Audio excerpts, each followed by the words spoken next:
आप जीवन में कोई भी एक काम उठा लो, कोई भी एक काम, आपको गिटार बजाना है, गिटार बजाना उठा लो, आपको फुटबॉल खेलना है, फुटबॉल खेलना उठा लो, आपको नाचना पसंद है, आप नाचना स्टार्ट करो, आपको गाना पसंद है, आप गाना स्टार्ट करो, आपको पढ़ना पसंद है, आप पढ़ना स्टार्ट करो। कोई भी एक काम उठा लो, शिद्दत समझता है ना? शिद्दत समझ में आता है क्या? पागलपना। और पागलपने से 3 साल उसका पीछा कर लो, आपको उगता हुआ सूरज दिखाई पड़ने लगेगा 3 साल।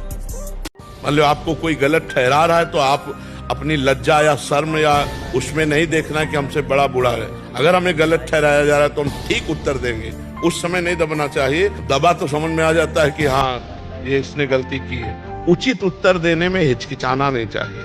चेहरे पे मुस्कान लेके घूमते हैं और दिल ही दिल हम टूटे जाते हैं, दिल ही दिल कमजोर पड़ रहे होते हैं। और अपना दर्द बताएं भी तो किसको बताएं? माता पिता जो सबसे हमारे निकट हैं, जो सबसे करीब हैं, उनको नहीं बता सकते, क्योंकि उनके जीवन में हमें लगता है कि पहले से ही इतनी परेशानी है, पहले से ही इतना प्रेशर है।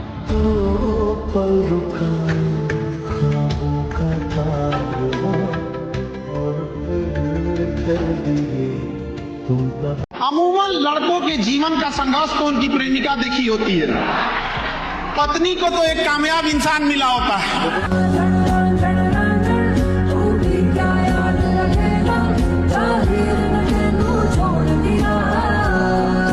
सच्चे अच्छे दोस्त मिलना थोड़ा मुश्किल होता है। यदि आपके आसपास कोई आपका सच में सच्चा दोस्त है, और हो सकता हो वो इतना इंटेलिजेंट ना हो सकता हो वो इतना कूल ना हो, इतना स्मार्ट ना हो सकता हो कि वो दिखने में इतना अच्छा ना हो, कपड़े इतने अच्छे ना पहनता हो, आपके जैसे इसके क्लास या स्टेटस ना हो, पर अगर सच में सच्चा इनोसेंट दोस्त है तो यार उसको थाम के रखो। बहुत कम लोग अब आपको जीवन में ऐसे मिलने वाले हैं जो आपको सच में प्रेम करेंगे, और सच्चा प्यार करने वाले लोग इस दुनिया में बहुत कम हैं। बड़ी मुश्किल से मिलते हैं वो लोग जो आपको सच्चा प्रेम करते हैं। ऐसे दोस्त बहुत मुश्किल से मिलते हैं। ऐसे दोस्तों की आप इज्जत करो। ये बात हमारी पकड़ लेना, कोई तुम्हारा साथी नहीं है, भगवान के सिवा कोई साथी नहीं है। जिसको तुम सहयोगी मानोगे वही तुम्हारी जड़ काटने की चेष्टा करेगा। तुमको अपने पैरों के बल खड़ा होना है, भगवान के बल से। हमारी बात एक सूत्र समझ लो। वो कहते हैं ना कि प्यार के नाव में उसी दिन पहला छेद हो जाता है जब गर्लफ्रेंड अपने से ज्यादा खूबसूरत सहेली से मिलवा देती है, वही गड़बड़ हो जाता है। भारत में हम लोग भले कहते हैं कि स्त्री के लिए देवी का रूप होती है, जब किसी लड़की का ब्याह होता है तो सच में उसको देवी की तरह इज्जत देता है। देखिएगा, उसको 4 आदमी आराम से ले आएगा, पूरा पूजा पाठ मंडप में होगा।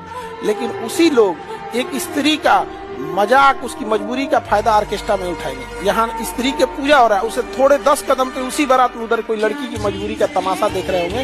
ये मर्द कहलाने वाली जाति है, उसकी मजबूरी का तमाशा देख रहे हैं। जरा वहाँ रह के सोच के देखो क्या बीतता होगा उसकी। और गांव में डिमांड है इसका, बारात में ऑर्केस्ट्रा में।